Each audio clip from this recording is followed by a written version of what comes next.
Hello. Today is February 13, 1:11 p.m. And today we're going to be discussing updates about markets, and probably I'll talk about some of the NFTs and the things that I'm investing at. So let's get right into it. Um, BTC.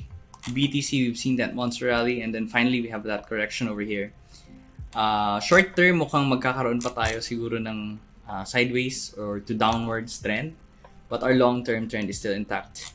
Like what I've said in the previous updates, I am going to change my stance and be full bullish of the whole crypto market once our 26 or 25k levels and 32k levels are taken out. So while I am bullish long-term on the whole crypto space, I want to see that certain price levels are broken first before I actually add more funds. Pero hindi ibig sabihin nun na hindi na ako mag-add. I'm still adding monthly into my investments.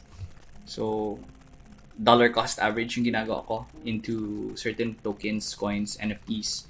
And then, I'm not really invested into BTC, although meron akong konting-konti lang talaga. Most of it nasa ibang coins because pag gumalaw si BTC, usually mas lumilipad yung mga ibang coins or ibang tokens. And so it's really an exciting space. It's really an exciting vehicle to be getting into. And the only time that I'm going to be changing my stance into bear, as in full on bear market, is if that 15k or yung 16k levels would be broken. So for now, I'm still very bullish about this.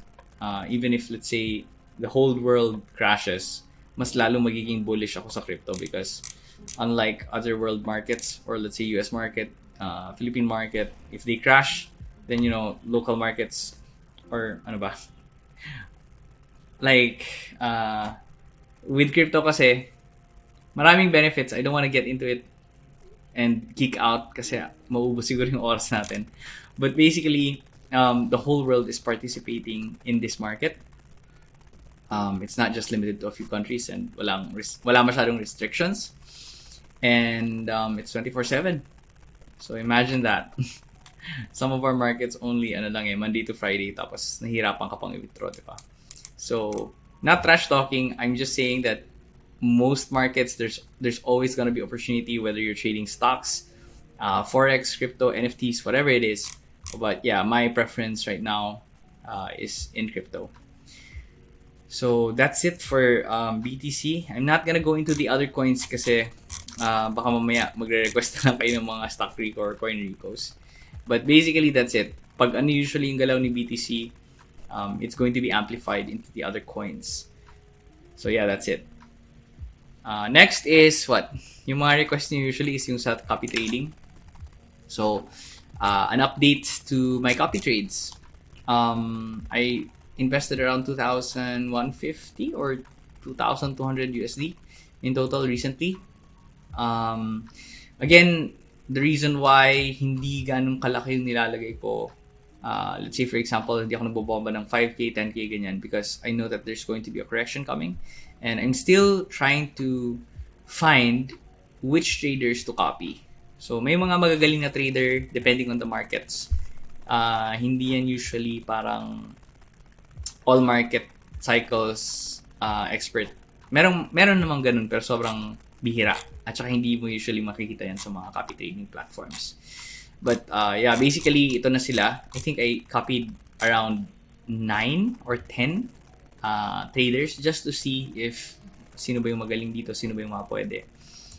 Recently, there were 3 traders that closed their copy trading accounts. Like for example, itong si Holder. Si Dominican Trader, ako na yung mismo nag-close kasi medyo wasak siya. Sobrang napapansin ko yung tilt niya sa mga trades niya. And then si Lime Finance, ito yung na-liquidate talaga. Lead trader na mismo yung nag-copy pala. Nag-close. Ayan yan. Ako, si Dominican lang yung manual close. Kasi parang wala na talagang future yun. But basically, ito na yung mga yung mga kinakopy ko. Diyan pa rin si 10 billion or si Black Pig. Although, yun nga, dahil bagong position siya, and then usually it's a long-only account or hodler type siya, trend follower position trader, then syempre pag bubagsak yung market, babagsak din yung kanyang, anong tawag nito? performance. So, andito, like sina Hyperfocus, Hanks, these guys are good scalpers. Ito lalo na si Hyperfocus. Ang tindi mag-scalp eh. Pero, yeah. So far, okay. Buhay pa naman sila. Ito, si FGugs, I'm not sure. Mukhang hindi siya ganun ka-okay eh. Mukhang long-only market din siya. We have RCK. RCK actually is quite good. Bihira lang siya mag-trade. So, mukhang swing trader. And then si Sue, another scalper. So-so. And then si Golden Trader, this guy, I copied it. I copied this guy for 500 USDT.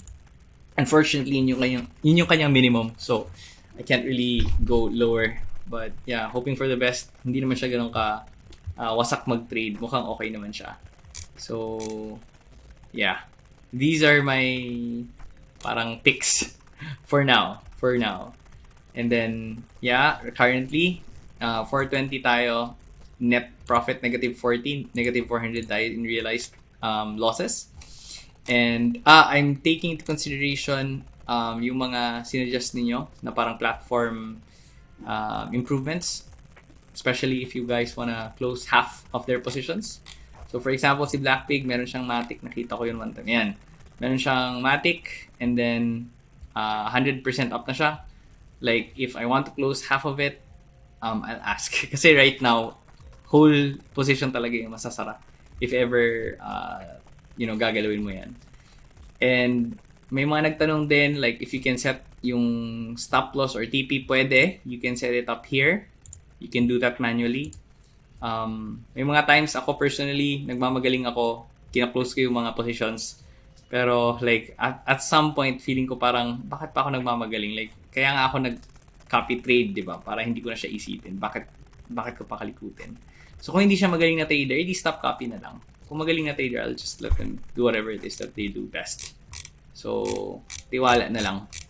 But yeah, guys, right now, naglagay ako ng amount and I consider this amount na parang most of it, 80% of it is gonna be lost.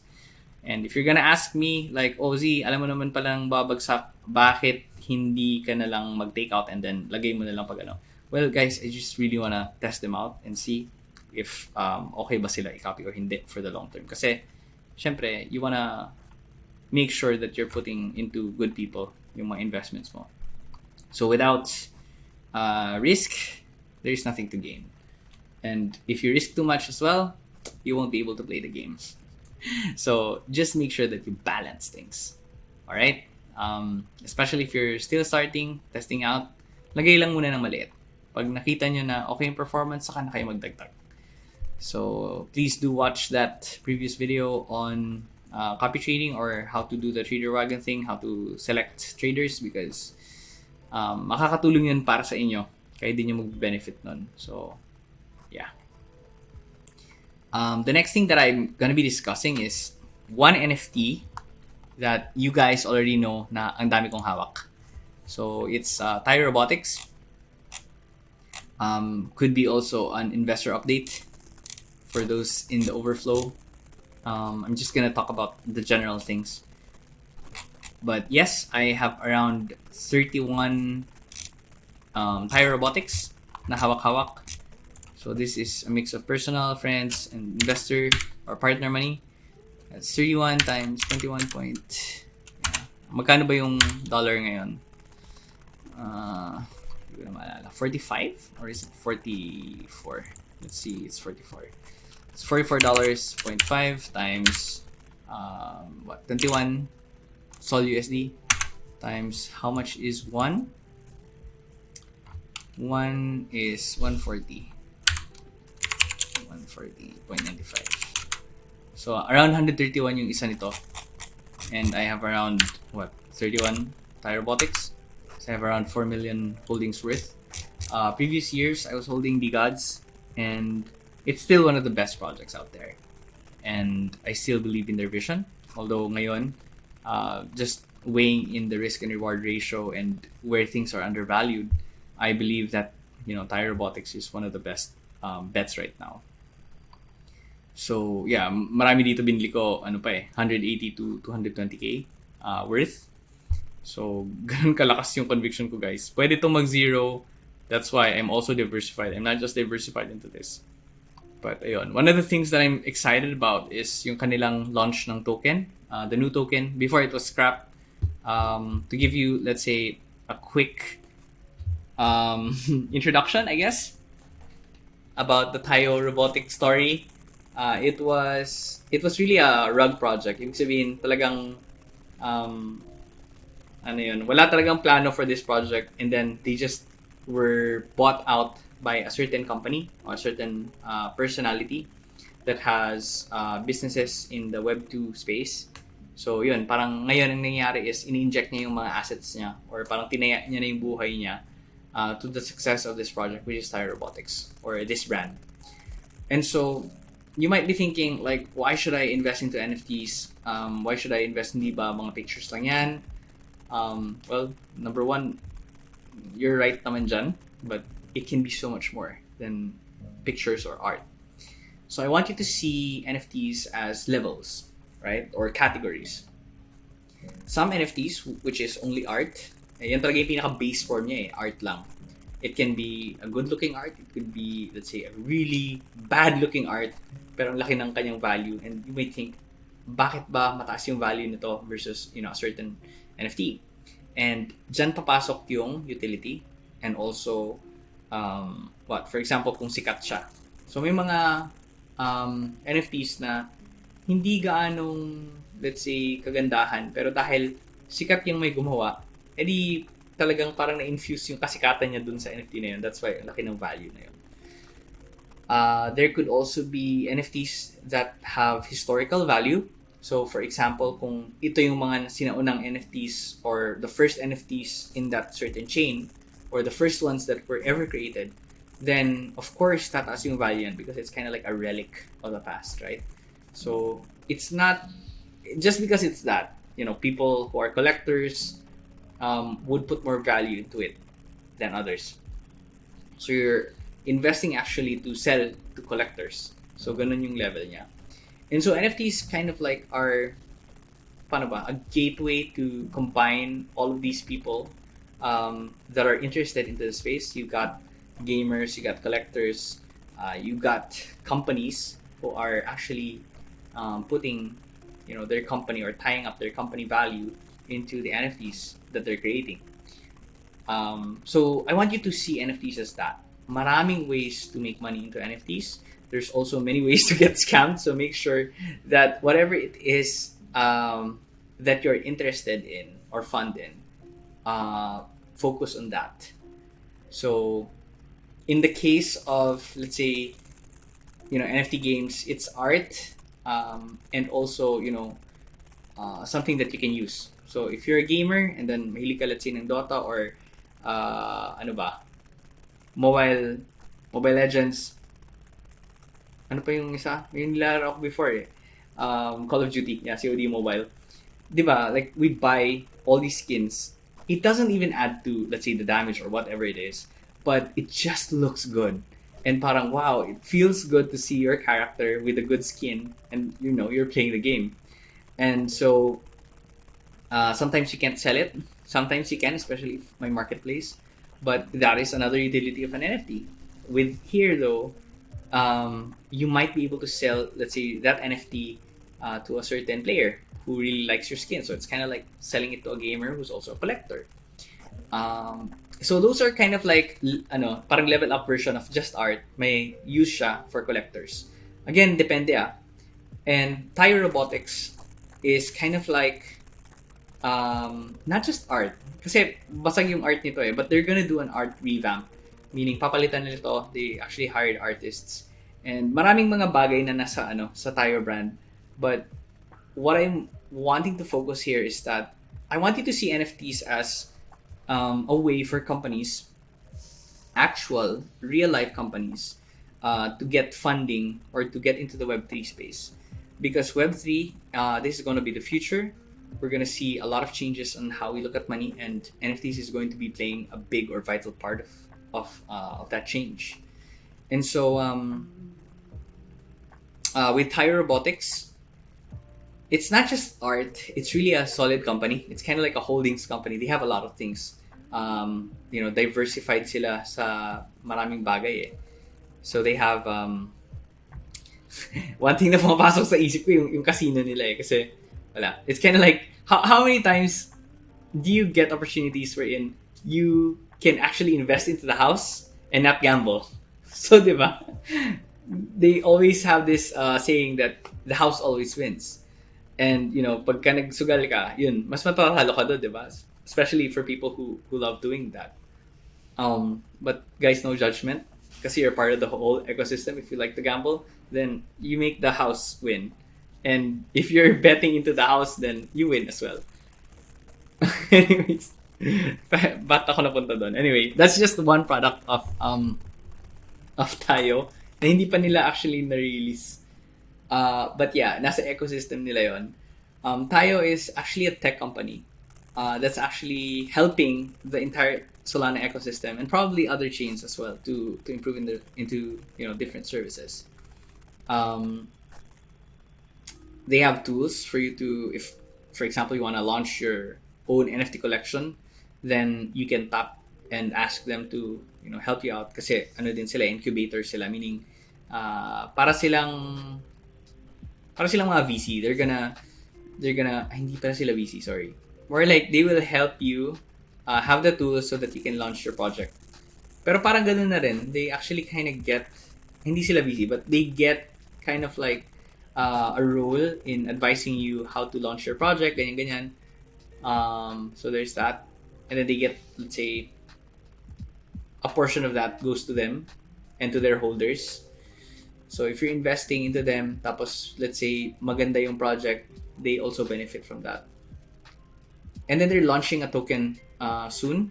Actually, ito yung isa, yung graphite protocol. So if you can't really invest into these NFTs, which is itong mga robots na to, these are Gen 1s. There are other collections. There's the Gen 2, which is cheaper. There's also Tayo Oil and Tayo Pilots. So it's really a whole ecosystem. And what I really like about this project is that they're constantly adding to their holdings, to their holders. So they find ways in order to add value to their holders through airdrops and kung ano-ano pa. So that's what I like about them. Even during the bear market, they kept on building. And that is one way for me to really assess kung, is this a project that I want to be investing into? I really believe in what they're doing, and yeah, they're gonna be ending their IDO soon. So I actually locked in around 10,000 graphite protocol at 0.5. Pero I also bought a lot nung scrap pa siya at a lower level. Tapos ayan. Ilalagay ko na lang dito yung parang white paper or the details dun sa description nito. So that if you want to read it at your own time, go ahead. But I really believe into this ecosystem, and that's why I put my money where my mouth is. So I'm excited about this IDO that's gonna be happening later. 3 a.m. So guys, mukhang hindi ako matutulog mamaya. And kasi I'll be really checking out how it's gonna do, how it's gonna launch. And so yeah, that's it. I'm gonna try to cover some NFT projects as well in the future and some services. Just for the sake of it. If I'm gonna put money into it, and I see that there's an opportunity, I'll share it with you guys. Pero do your own due diligence and your own research. I'm just gonna cover my experience and what I think about the project. Most of these projects, I'm just doing it for free. Like they don't pay me to shill or whatever. I just really want to talk about these things because I believe in the space. I believe that this is the future and it's going to be exciting. Sabi nga nila ba, out of the abundance of the heart, the mouth speaks. So that's it for our update. See you again on the next one.